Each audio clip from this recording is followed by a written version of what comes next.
নমস্কাৰ স্বাগতম জনাইছো এয়া নিউজ স্ক্যান ষ্টুডিঅত মই গীতাশ্ৰী প্ৰথমে আগবঢ়াইছো গুৰুত্বপূৰ্ণ খবৰ দেওবাৰে কেন্দ্ৰীয় গৃহমন্ত্ৰী অমিত শাহ আৰু প্ৰতিৰক্ষা মন্ত্ৰী ৰাজনাথ সিঙে নিৰ্বাচনী ৰণসিঙা বজাই যোৱাৰ পিছত আজি নিৰ্বাচনী ৰণদন্দুভি বজাবলৈ অসমলৈ আহিব বিজেপিৰ ৰাষ্ট্ৰীয় সভাপতি জেপি নাড্ডা ঢকুৱাখনা জামুগুৰিহাট আৰু বৰছলাত নিৰ্বাচনী প্ৰচাৰ চলাবলৈ সাজু হৈছে জেপি নাড্ডাই ঢকুৱাখনাত নৱদলে জামুগুৰিহাটত পদ্ম হাজৰিকা আৰু বৰছলাত সভাত গণেশ লিম্বুৰ হৈতে প্ৰচাৰ অভিযান চলাব নিৰ্বাচনী প্ৰচাৰ চলোৱাৰ পিছত বিয়লি ভিডিঅ কনফাৰেন্সিংৰ জৰিয়তে দলীয় কৰ্মীসকলৰ হৈতে বৈঠকত মিলিত হ'ব জেপি নাড্ডা তেওঁলোকৰ গুটেইখিনি পৰিস্থিতিৰ বুজ ল'ব জেপি নাড্ডাই আনহাতে নিৰ্বাচনী প্ৰচাৰৰ বাবে আজি অসমলৈ আহিব মধ্যপ্ৰদেশৰ মুখ্যমন্ত্ৰী শিৱৰাজ সিং চৌহান নাহৰকটীয়া আৰু ঢকুৱাখনাত জনসভাত অংশগ্ৰহণ কৰিব চৌহানে পুনৰ এবাৰ জনাইছো আজি জেপি নাড্ডা আহি আছে অসমলৈ তেওঁৰ তিনিখনকৈ নিৰ্বাচনী কাৰ্যসূচী আছে নিৰ্বাচনী সভা আছে আৰু তাৰ পিছতে তেওঁ দলীয় কৰ্মীসকলৰ সৈতে ভিডিঅ কনফাৰেন্সিংৰ যোগেদি বৈঠকত মিলিত হ'ব মত বিনিময় কৰিব দলীয় কৰ্মীসকলৰ মনৰ বতৰাৰ বুজ ল'ব বিষয়ববীয়াসকলৰ সৈতে আলোচনা কৰিব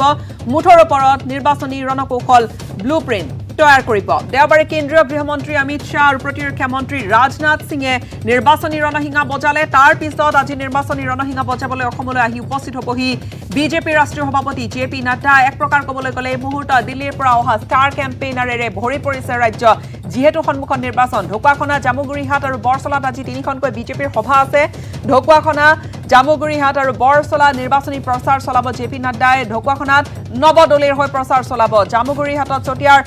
বিধায়ক বা চতিয়াৰ প্ৰাৰ্থী পদ্ম হাজৰিকাৰ হৈ তেওঁ নিৰ্বাচনী কেম্পেইন কৰিব আৰু বৰছলাত গণেশ লিম্বুৰ হৈ প্ৰচাৰ চলাব আৰু নিৰ্বাচনী প্ৰচাৰৰ পিছত ভিডিঅ কনফাৰেন্সিংৰ যোগেদি দলীয় কৰ্মীৰ সৈতে বৈঠকত মিলিত হ'ব আনহাতে আন দুখন সভা আছে আজি অসমলৈ যিহেতু আহি আছে মধ্যপ্ৰদেশৰ মুখ্যমন্ত্ৰীগৰাকী শিৱৰাজ সিং চৌহানে নাহৰকটীয়া আৰু ঢকুৱাখনাত তেওঁ জনসভাত অংশগ্ৰহণ কৰিব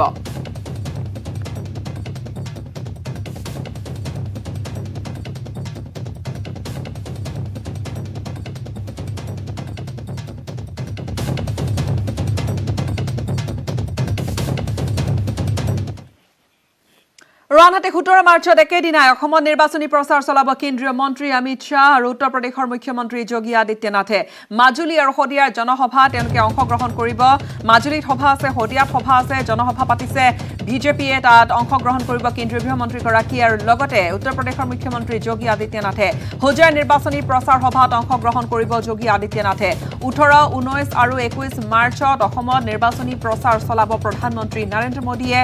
18 মাৰ্চত কৰিমগঞ্জত নিৰ্বাচনী সভাত অংশ লোৱাৰ বিপৰীতে 19 মাৰ্চত চাবুৱাত নিৰ্বাচনী সভাত ভাগ ল'ব প্ৰধানমন্ত্ৰীগৰাকীয়ে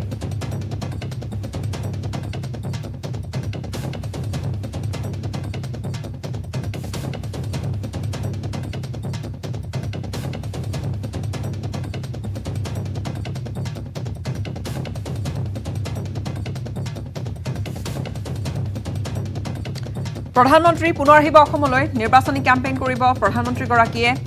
আমি ইতিমধ্যে জনাইছো আজি জেপি নাড্ডাৰ ভ্ৰমণসূচী আছে তেওঁৰ তিনিখনকৈ জনসভা আছে তাত তেওঁ জনসমাগমত তেওঁ সম্বোধন কৰিব আৰু লগতে তেওঁৰ নিৰ্বাচনী প্ৰচাৰ বিজেপিৰ প্ৰচাৰ অভিযানৰ আৰম্ভণি কৰিব আৰু ইফালে 17 মাৰ্চত একেটা দিনাই অসমত আহি উপস্থিত হ'বহি একেলগে প্ৰচাৰ চলাব কেন্দ্ৰীয় গৃহমন্ত্ৰী অমিত শাহ আৰু উত্তৰ প্ৰদেশৰ মুখ্যমন্ত্ৰী যোগী আদিত্যনাথে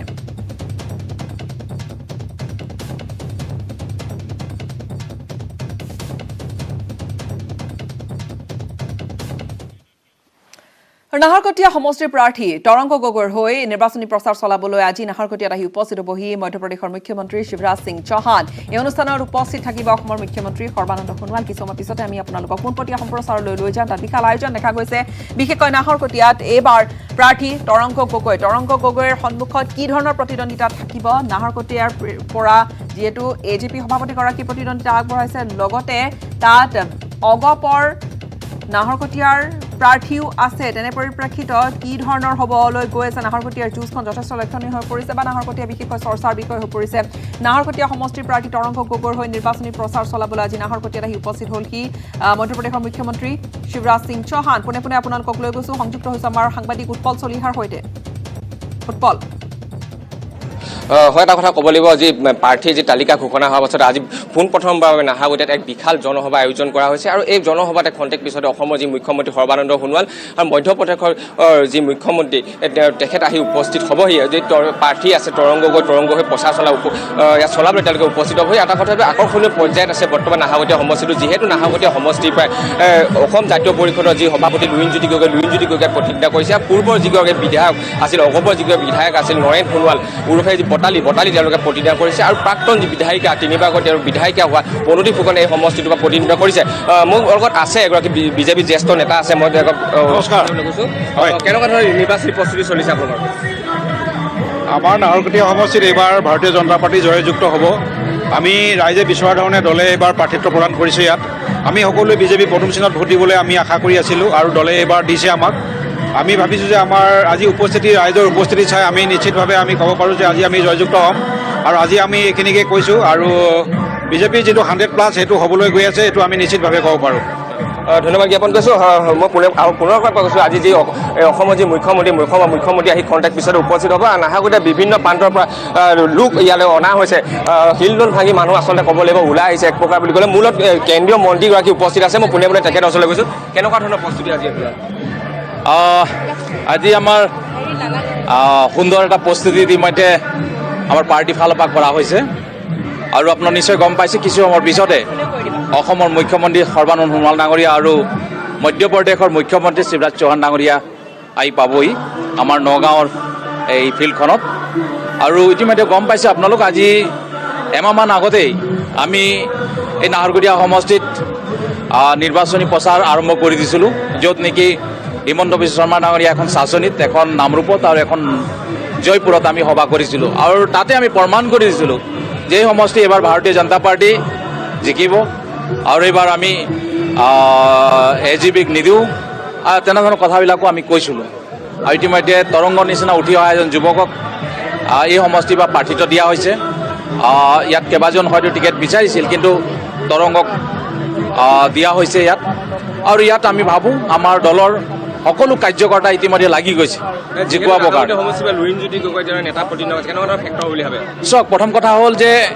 মই কৈছোঁৱেই যে আমাৰ সৰ্বানন্দ সোণোৱাল ডাঙৰীয়া আৰু হিমন্ত বিশ্ব শৰ্মা ডাঙৰীয়াই দুটা সমষ্টিত ইতিমধ্যে তেওঁ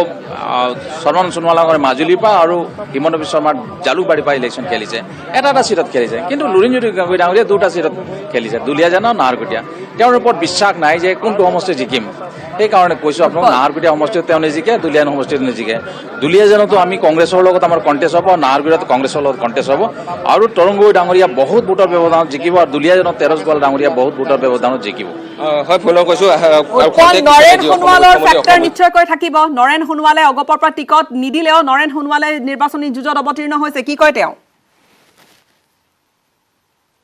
হয় এটা কথা ক'ব লাগিব নৰেন সোণোৱালে বিগত 5টা বছৰতে শাসনভাৰ চলাইছিলে শাসনভাৰ চলোৱাৰ পিছতে তেওঁ এইবাৰ যি তেওঁলোকৰ বন্ধুত্বমূলক হিচাপে তেওঁলোকে প্ৰতিদ্বন্দ্বিতা আগবঢ়াইছে মই আপোনাৰ যি প্ৰশ্নটো বিজেপিৰ যি জ্যেষ্ঠ নেতা আছে মই তেখেতক সুধিব অসম গণ পৰিষদৰ নৰেন সোণোৱাল কেনেকুৱা ধৰণৰ ফেক্টৰ হ'ব বুলি ভাবে নৰেন সোণোৱাল ডাঙৰীয়া তেখেত এটা সময়ত ফেক্টৰ আছিলে কিন্তু আমি আজি তাৰিখত তেখেত ফেক্টৰ বুলি ভবা নাই তেখেতৰ যিখিনি সীমাবদ্ধতাৰ ভিতৰত থাকি ভোট পাব তেখেতে মই নকওঁ যে একেবাৰে নাপাব তেখেতৰ নিজৰ সীমাবদ্ধতাত থাকি পাব আৰু আমাক তেখেতে একো বিশেষ ক্ষতি কৰিব বুলি মই ভবা নাই এইখিনি আমি আজি তাৰিখত আপোনালোকক জনাইছোঁ হয় এটা কথা উল্লেখ কৰিছে যে নৰেন সোণোৱাল যি পূৰ্বতে তেওঁলোকৰ যি ফেক্টৰ আছিলে নৰেন সোণোৱালৰ বৰ্তমান সময়ত নৰেন সোণোৱাল কেনেকুৱা ফেক্টৰ নহয় বুলি তেওঁ কৈছে কিন্তু এটা কথা ক'ব লাগিব এয়া সময় এই অপেক্ষা কৰিবলৈ আমি 2 মেলি অপেক্ষা কৰিব লাগিব আৰু এটা কথা ক'ব লাগিব যিটো নাহৰকটীয়া সমষ্টি মই পুনৰ কৈছোঁ আকৰ্ষণীয় পৰ্যায়ত এতিয়া বৰ্তমান উপনীত হৈছে কাৰণ যি অসম জাতীয় পৰিষদৰ লুৰিণজ্যোতি গগৈ তেওঁ প্ৰতিনিধিত্ব তেওঁ দেখা গৈছে নাহৰকটীয়া বিভিন্ন অঞ্চলত তেওঁ নিৰ্বাচনী প্ৰচাৰ ইতিমধ্যে তুংগতকৈ তুলিছে আৰু নৰেন সোণোৱালে সমান্তৰালকৈ তেওঁৰ নিৰ্বাচনী প্ৰচাৰ তুংগতকৈ তুলিছে আৰু তেনেকৈ প্ৰণতি ফুকন যি কংগ্ৰেছৰ বিধায়িকা আছিলে পূৰ্বতে কংগ্ৰেছৰ প্ৰণতি ফুকনৰ নিৰ্বাচনৰ তেওঁলোকে ৰণৰঙ্গা বজাইছে আৰু যিহেতু কাইলৈও তেওঁলোকৰ ঝাৰখণ্ডৰ যি মুখ্যমন্ত্ৰী আছে ঝাৰখণ্ডৰ মুখ্যমন্ত্ৰী এই প্ৰণতি ফুকনৰ হৈ তেওঁ প্ৰচাৰ চলাবলৈ নামৰূপত উপস্থিত হ'বহি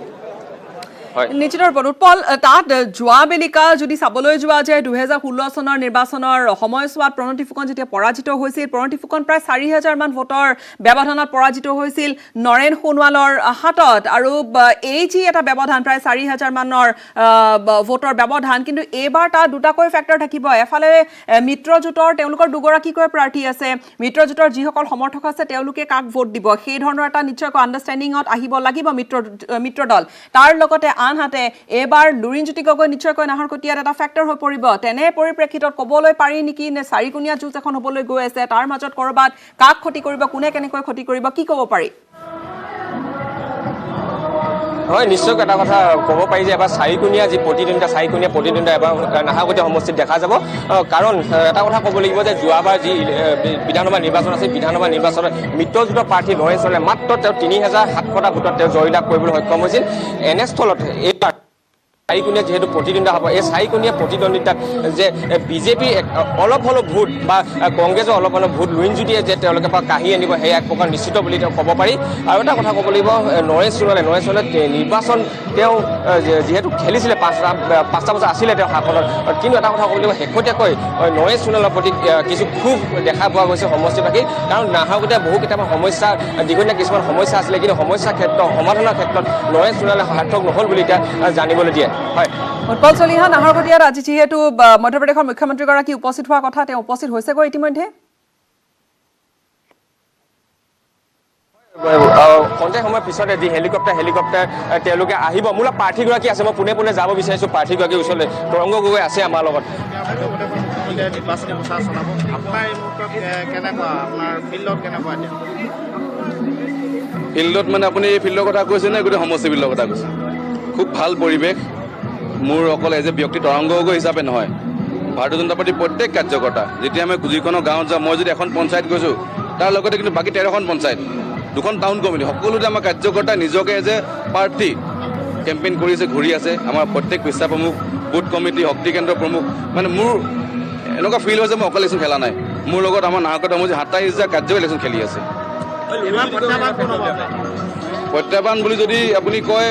দ্বিতীয় পাৰ্টি মই কংগ্ৰেছে গাব কাৰণ এটা এষ্টাব্লিছ পাৰ্টি ইমান বছৰ কাম কৰিছিলে ৰাইজে হোটা কম্বল দি আহিছে হিতাধিকাৰী কিছু আছিলে তো সেইকাৰণে ছেকেণ্ড পজিশ্যনটো কংগ্ৰেছ পাৰ্টি থাকিব তেখেতে মই শুভেচ্ছা জনাব বিচাৰোঁ প্ৰথমবাৰ ইলেকশ্যন খেলিছে মোৰ নিচিনা তেখেতে প্ৰথমবাৰ খেলিছে কিন্তু মোৰ পাৰ্টিটো প্ৰথমবাৰ নহয় মই ক'লো ভাৰতীয় জনতা পাৰ্টি এটা প্ৰতিষ্ঠিত পাৰ্টি ভাৰতীয় জনতা পাৰ্টিৰ প্ৰত্যেক কাৰ্যকৰ্তা ভাৰতীয় জনতা পাৰ্টিৰ প্ৰত্যেক সদস্যই কাম কৰি আছে কিন্তু তেখেতৰ নতুন দল নতুনকৈ খুলিছেহে মই নাভাবোঁ যে তেখেতলৈ গাঁৱে গাঁৱে কমিটি বনাব পাৰিলে সেই শুভেচ্ছা দিছোঁ যে এইবাৰ অভিজ্ঞতা যাতে অহাবাৰ লগ খটাব পাৰে যোৱাবাৰ নৰেন সোণোৱালে মিত্ৰজোঁটত থাকি কেৱল 3700টা ভোটত জয়লাভ কৰিছিলে এবাৰ 3 চাৰিকোণীয়া এটা প্ৰতিদ্বন্দ্বিতা হ'ব বুলি ভাবে নেকি আপুনি আমি বিজেপি মানুহখিনি বিজেপি মানুহক চিনি পাওঁ বাকী 3কোণীয়া 4কোণীয়া 5কোণীয়া সেইটো এটা আপোনালোকৰ সমীক্ষা কিন্তু মোৰ কাৰণে মই গম পাওঁ ভাৰতীয় জনতা পাৰ্টিক ৰাইজে কিমান মৰম কৰে আমি চিধা এইখিনি ভোট পাম আৰু ৰাইজে মৰম আশীৰ্বাদ কৰিব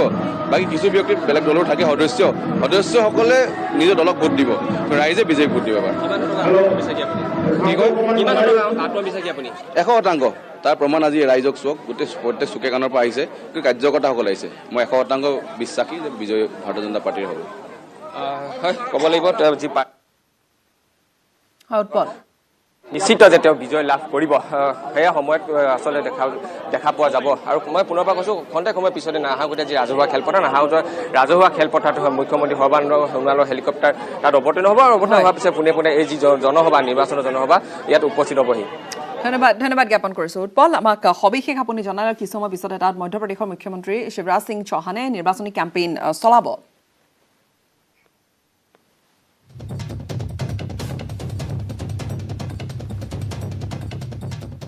উলিয়াইছে বাইক ৰেলী বিশাল নিৰ্বাচনী কাৰ্যসূচী কেম্পেইনিং আৰম্ভ কৰিছে বিহালীত আৰু কেইবা হাজাৰ বাইক সাজু কৰি তোলা হৈছে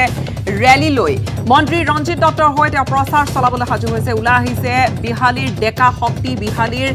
নাচপৰৰ পৰা আৰম্ভ হ'ব এই ৰেলী আৰু কিছু সময়ৰ পিছতে উপস্থিত হ'ব তাত মন্ত্ৰী হিমন্ত বিশ্ব শৰ্মা ইতিমধ্যে সকলোখিনি সাজু হৈছে মন্ত্ৰী ৰঞ্জিত দত্তৰ হৈ নিৰ্বাচনী কেম্পেইনিং চলাবলৈ সাজু হৈছে মন্ত্ৰী হিমন্ত বিশ্ব শৰ্মা আৰু বিহালীৰ এই দৃশ্য আপোনালোকক দেখুৱাম কিছু মুহূৰ্তৰ পিছতে বিহালীত সাজু হৈছে বাইকবোৰ বিহালীত মন্ত্ৰী হিমন্ত বিশ্ব শৰ্মাৰ এই বাইক ৰেলী আৰু কেইবা হাজাৰ বাইক সাজু কৰি তোলা হৈছে ৰেলীৰ বাবে মন্ত্ৰী ৰঞ্জিত দত্তৰ হৈ তেওঁ প্ৰচাৰ চলাব ওলাই আহিছে বিহালীৰ ডেকা শক্তি বাইক লৈ বিহালীৰ নাচপৰৰ পৰা আৰম্ভ হ'ব এই ৰেলী পুনে পুনে আপোনালোকক এই মুহূৰ্তত লৈ গৈছে আমাৰ সাংবাদিক তুষাৰ হাজৰিকাৰ সৈতে সংযুক্ত হৈছো বিহালীৰ পৰা তুষাৰ তাত ৰেলীৰ বাবে হিমন্ত বিশ্ব শৰ্মাৰ ৰেলী আছে বিশাল ৰেলী আৰু বহুখিনি বাইক তাত গোট খাইছে গতিকে নিয়ম শৃংখলা বজাই আপোনালোকে আজি মন্ত্ৰী হিমন্ত বিশ্ব শৰ্মা আহিছে বিহালীলৈ আৰু বিহালীৰ বিধায়ক মন্ত্ৰী ৰঞ্জিত দত্ত হৈ তেওঁ ইয়াত প্ৰচাৰ চলাব আৰু এক বিশাল বাইক ৰেলী ইয়াত আয়োজন কৰা হৈছে আৰু লগতে এখন তেওঁ নিৰ্বাচনী সভাত অংশগ্ৰহণ কৰিব কিন্তু তাৰ পূৰ্বে তেওঁ বাইক ৰেলীত অংশগ্ৰহণ কৰিব আৰু ইতিমধ্যে তেওঁ আহি বিহালীত আহি উপস্থিত হৈছে আৰু তেওঁ হেলিকপ্টাৰ কিছু সময় পূৰ্বে বিহালীত আহি অৱতৰণ কৰিছে আৰু কেইটামান মুহূৰ্তৰ পিছতে এই নাচবৰ যি স্থানৰ পৰা এই ৰেলী আৰম্ভ হ'ব সেই স্থানত আহি হিমন্ত বিশ্ব শৰ্মা উপস্থিত হ'ব এই মুহূৰ্তত আমি দৃশ্য দেখুৱাবলৈ চেষ্টা কৰিছোঁ এয়া গায়ন বায়ন সজাই পৰাই এয়া তোলা হৈছে গায়ন বায়ন আছে লগত আৰু যিসমূহ বাহন ইয়াত সজাই পৰাই তোলা হৈছে আৰু গায়ন বায়নে প্ৰথমে হিমন্ত বিশ্ব শৰ্মাক ইয়াত আচলতে আদৰণি জনাব তাৰপিছতে আমি এই পিছফালৰ দৃশ্য দেখুৱাবলৈ চেষ্টা কৰিম ইয়াত কেইবা হাজাৰ বাইক এয়া দেখুৱাইছোঁ আমি দৃশ্যত কেইবা হাজাৰ বাইক ইয়াত সাজু কৰি তোলা হৈছে আৰু যিসকল বিহালীৰ আচলতে ডেকা শক্তি আছে মহিলা আছে সকলো আচলতে এয়া ওলাই আহিছে এয়া দৃশ্য এয়া দৃশ্য আমি ৰঞ্জিত দত্ত হৈ এয়া প্ৰচাৰ চলাব আৰু ইয়াৰ পূৰ্বে এতিয়া দেখিবলৈ পোৱা গৈছে যে এটা বাইক ৰেলী ইয়াত অংশগ্ৰহণ কৰিব তেওঁ বাইক ৰেলীৰ পিছত এখন সভাত অংশগ্ৰহণ কৰিব আৰু ইতিমধ্যে মহিলাই হওক বা ডেকাসকলে হওক সকলো ইয়ালৈ ওলাই আহিছে আৰু কিছু সময়ৰ পিছতে এই বিহালীৰ নাচবৰত আহি পেলাই মন্ত্ৰী হিমন্ত বিশ্ব শৰ্মা উপস্থিত হ'ব মই আপোনাৰ কাষলৈ আহিছোঁ কি ক'ব আজি মন্ত্ৰী হিমন্ত বিশ্ব শৰ্মা আহি আছে আপোনালোকৰ অঞ্চলত প্ৰচাৰ চলাবলৈ সৰ্বপ্ৰথমে তেখেতক আমি আদৰণি জনাইছোঁ আমাৰ বিহালী সমষ্টিলৈ আমাৰ বিধায়কজনৰ হৈ তেওঁ প্ৰচাৰ কৰিব আহিছে আমি মহিলা ওলাই আহিছোঁ আমাৰ জাগ্ৰত সমাজ আমাৰ এষাৰ বাক্য আছে আমি সেইকাৰণে আমি নাৰী জাগ্ৰত হৈছোঁ আজি জাগ্ৰত নাৰীয়ে আমি আমাৰ প্ৰাৰ্থীজনক জয়ী কৰি দেখুৱাম সক্ষম হ'ম স্কুটিলৈ ওলাই আহিছে ৰেলীত অংশগ্ৰহণ কৰিব ৰেলীত কৰিবলৈ আহিছোঁ আমি নাৰী ওলাই আহিলে আমাৰ মানে যিখিনি আমাৰ শক্তি আমি দেখুৱাব পাৰিম আমি যে নাৰীয়ে ভাল বেয়াটো দেখুৱাব পাৰোঁ কি হ'ব বিহালীত ৰঞ্জিত দত্ত কিমান ভোটত জয়ী হ'ব কি ভাবিছে 70,000 ওপৰত তেওঁ জয়ী হ'ব আমি ইয়াত নিশ্চিত হৈ আছোঁ আৰু আমি নিশ্চিতভাৱে এয়া ৰঞ্জিত দত্তৰ বিষয় ইয়াত নিশ্চিত আৰু এয়া দেখিবলৈ পোৱা গৈছে যে বৃহৎ সংখ্যক এয়া লোক আহি ইয়াত উপস্থিত হৈছে বাইক ৰেলীত অংশগ্ৰহণ কৰিবলৈ আপোনাৰ কাষলৈ আহিছোঁ ডেকা শক্তি কি ক'ব এইবাৰ বিজেপিৰ চৰকাৰ হ'ব আমি প্ৰায় 70,000 ভোটত জিকিম বিহালীত আমি ৰঞ্জিত দত্ত ছাৰক বিপুল ভোটত জিকাম ইয়াত সেইটোৱে জনাব বিচাৰিম হয় আচলতে বিপুল ভোটত ৰঞ্জিত দত্তক ইয়াত জিকাব আৰু এই দৃশ্য আমি দেখুৱাই আছোঁ বিহালীৰ দৃশ্য এয়া পোনপটীয়াকৈ নিউজ 18 আৰু এই মুহূৰ্তত আপোনালোকক সেই দৃশ্য দেখুৱাইছোঁ এয়া বিহালীৰ দৃশ্য ৰঞ্জিত দত্তৰ হৈ কেম্পেইনিং চলাবলৈ সাজু হৈছে কিছু সময় পিছতে এই ৰেলী আৰম্ভ কৰিব মন্ত্ৰী হিমন্ত বিশ্ব শৰ্মাই তাত ৰেলী কৰিবলৈ ওলাইছে বহুখিনি বাইক তাত গোট খোৱা দেখা গৈছে আৰু বিভিন্নজন কৰ্মকৰ্তাসকল বা বিজেপিৰ সমৰ্থকসকল তেওঁলোক ওলাই আহিছে এক প্ৰকাৰ ক'বলৈ গ'লে বিজেপিয়ে ডেকা শক্তিক আকৰ্ষিত কৰিবলৈ পূৰ্ণ যত্ন চলাইছে বাইক ৰেলীৰ জৰিয়তে আৰু মন্ত্ৰী ৰঞ্জিত দত্তক বিজয় কৰি আনিবলৈ সক্ষম হ'ব বুলি একাংশ বিজেপি সমৰ্থক বা কৰ্মীয়ে তেওঁলোকে দাবী কৰিছে মন্ত্ৰী ৰঞ্জিত দত্তৰ হৈ প্ৰচাৰ চলাবলৈ সাজু হৈছে বিহালীত মন্ত্ৰী হিমন্ত বিশ্ব শৰ্মা কিছু সময় পিছতে আমি সেই ৰেলীৰ পোনপটীয়া সম্প্ৰচাৰ আপোনালোকক দেখুৱাম এই যি বিহালীৰ ৰেলী বিহালীৰ নাচবৰৰ পৰা আৰম্ভ হ'ব এই বাইক ৰেলী আৰু তাৰপিছতে জনসভা আছে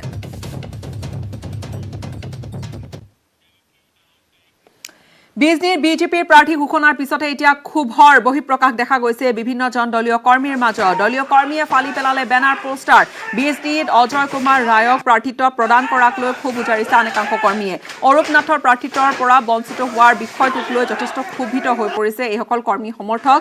ৰাজ্যিক সভাপতি ৰঞ্জিত দাস মুৰ্দাবাদ ধ্বনি দিছে আনকি প্ৰতিবাদকাৰীসকলে অৰূপ নাথক প্ৰাৰ্থিত্ব প্ৰদানৰ দাবী উত্থাপন কৰিছে প্ৰতিবাদকাৰীসকলে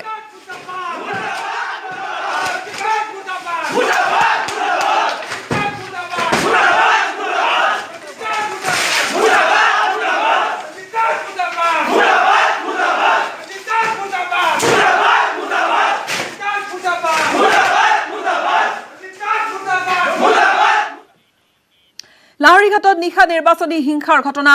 বিজেপিৰ নিৰ্বাচনী কাৰ্যালয়ৰ চকী ভঙাৰ অভিযোগ কংগ্ৰেছৰ বিৰুদ্ধে নিশা লাহৰীঘাট সমষ্টিৰ গৰৈমাৰী চাৰিআলিত উপস্থিত হৈছিল প্ৰাক্তন মন্ত্ৰী বিধায়ক ডক্টৰ নজৰুল ইছলাম বিজেপি কৰ্মীয়ে বাপ বেটা হাটাও সমষ্টি বচাও শ্লোগান দিয়াৰ পিছতে দুয়োটা পক্ষৰ মাজত এতিয়া সৃষ্টি হৈছে তীব্ৰ বাক বিতণ্ডাৰ ইয়াৰ পিছতে কংগ্ৰেছ কৰ্মীৰ বিৰুদ্ধে বিজেপিৰ নিৰ্বাচনী কাৰ্যালয় চকী লণ্ডভণ্ড কৰাৰ অভিযোগ উত্থাপন হৈছে পৰৱৰ্তী সময়ত ঘটনাস্থলীত আৰক্ষী উপস্থিত হোৱাৰ পৰিস্থিতি নিয়ন্ত্ৰণলৈ আনে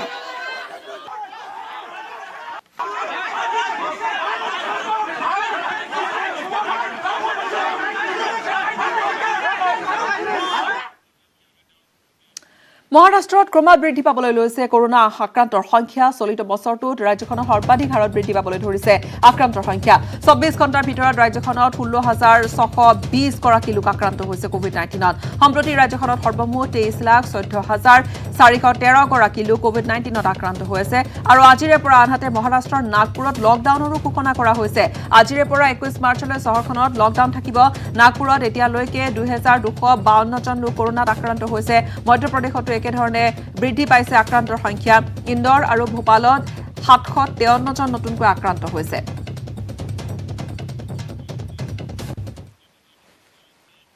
ইয়াৰ সৈতে সময় হ'ল এতিয়া বাতৰিৰ পৰা বিদায় লোৱাৰ নমস্কাৰ